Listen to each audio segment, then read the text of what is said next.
بریم که شیشه جلو رو دودی کنیم. من بین دودی معمولی و دودی آبی لاکچری دودی معمولی رو انتخاب کردم. اینم که آبی لاکچری به نظرم به ماشینم نمیاد، بعدم دیگه قدیمی شد دیگه. اینه یه دودی خیلی کم رنگه ولی یووی. آره یووی.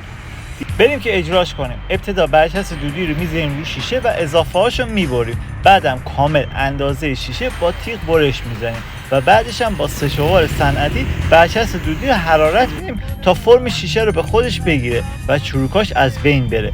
بعد از اینکه برچسب کامل فرم شیشه گرفت، شیشه رو از داخل با تیغ میکشیم تا کثیفی چیزی نمونه و بعدش هم با کاردک پلاستیکی تمیزش میکنیم.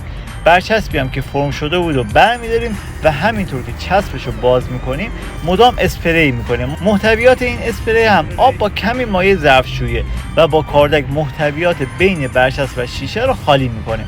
اینم پایان کار.